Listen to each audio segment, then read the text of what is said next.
Sri Meenakshi fan ஹவுஸில் Deepavali 1 ஆஃபர்கள் 2 mega sale mega offer mega சேமிப்பு.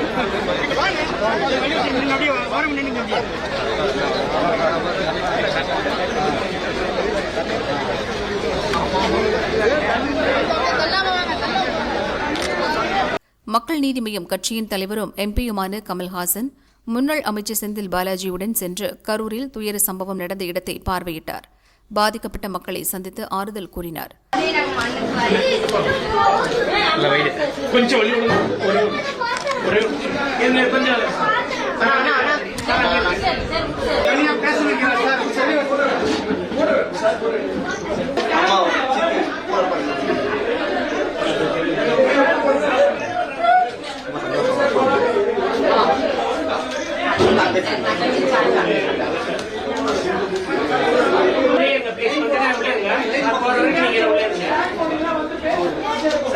இதுவரை கரூர் வந்து பாதிக்கப்பட்ட மக்களை சந்திக்காத தாவிக தலைவர் விஜயை மறைமுகமாக சாடினார். இப்ப நான் வந்திருக்கிறது துக்கம் விசாரிக்க வந்திருக்கேன். இப்ப குறைகள் கூறுவதோ அல்லது நிறைகள் கூறுவதற்கோ இது நேரம் இல்லைங்க. ஏன்னா இது சப்ஜூடிஸ் கோர்ட்ல கேஸ் நடந்துட்டு இருக்கு. இதை பத்தி அதிகம் பேசக்கூடாது. நிறைய பேசிட்டாங்க எல்லாரும். இங்க நாங்க வந்தது இவங்களுக்கு நீதி கிடைக்கிறதுக்கும் இவங்களுக்கு ஆறுதல் சொல்றதுக்கும். உங்ககிட்ட எல்லாம் ஒரு சின்ன வேண்டுகோள், இவங்களுக்கு கொஞ்சம் நிம்மதியா இருக்க விடுங்க. என்ன பட்டுட்டாங்க பாடு. இப்ப கேள்விகள் கேட்டுட்டு இல்லாம இவங்களுக்கு என்ன வழி பண்றது, இனிமே இந்த மாதிரி நடக்காம இருக்கிறதுக்கு என்ன பண்றது அப்படிங்கறத பார்க்கணும். நான் இது யாரையும் பாராட்டுற நேரம் இல்ல. ஆனா அந்த பிரிட்ஜில் பர்மிஷன் கொடுக்காம இருந்ததுக்காக நன்றி தான் சொல்லணும் உங்களுக்கு. ஏன்னா அதுல பெரிய மறுக்க முடியாத கருப்பு புள்ளியா ஆயிருக்கும். இவங்கெல்லாம் ஏன் எப்படி இங்க வந்தாங்கன்னு கேட்கறத விட வந்தாங்களேங்கிறது தான் எனக்கு ஆறுதல். அதனால தயவு செய்து இவங்கெல்லாம் நேரத்துக்கு வரலன்னா இன்னும் 4-5 பேர் போகிறதுக்கான வாய்ப்பு இருந்தது. அதுக்காக நன்றி தான் சொல்லணும். பாராட்டு விழா நடத்துற நேரம் இல்லை. அவர் செய்ய வேண்டிய கடமை தான் அவர் செஞ்சிருக்காரு. செய்யலன்னு சொல்றதுக்கு இதுக்கு நேரம் இல்லை. இது நடந்து போச்சு. இது கோர்ட் விசாரிச்சுட்டு இருக்காங்க. நான் என்னுடைய வேண்டுகோள் என்னன்னா, மாண்புமிகு முதல்வர் அவர்கள் இதை ரொம்ப ஒரு தரமான பண்புள்ள அரசியல்வாதியை எப்படி அதை நடத்தணுமோ, தலைமை எப்படி இதை செயல்படுத்தணுமோ அதற்கான எல்லா குணாதிசயங்களையும் காட்டியிருக்காங்க. அது எங்களுக்கு பெருமையாகவும் இருக்கு. அதுக்கு நன்றியும் சொல்லணும்.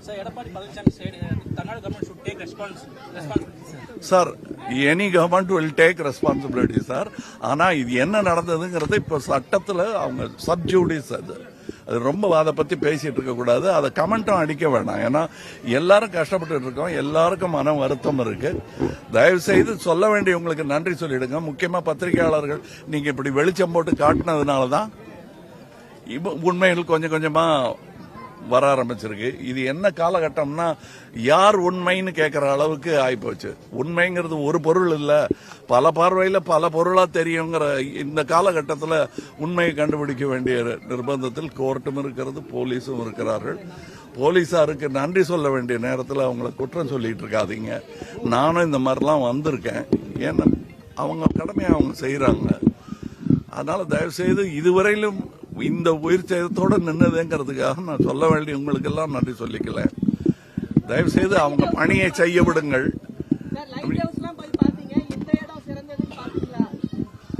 சாரி, இந்த மரணத்துக்கு எந்த இடமுமே சிறந்தது இல்லைங்க.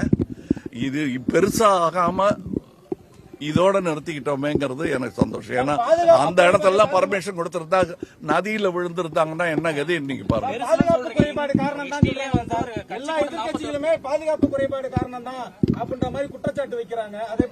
யார் வைக்கிறாங்கிறத நீங்க பாக்கணுங்க. நம்ம நடுநிலையா நின்று பார்த்தோம்னா நான் பார்ட்டியே சென்ட்ரிஸ்ட் தவிர நான் ஒரு தமிழ்நாட்டின் குடிமகன். அப்படி பார்க்கும்போது என்ன நடந்ததுங்கிறது எல்லாருக்குமே தெரியும். இதுல சைடு எடுக்காதீங்க. அப்படி சைடு எடுக்கிறதா இருந்தா மக்கள் சைடு எடுங்க பிளீஸ். யாருங்க அது கோர்ட்ல சொல்லுவாங்க.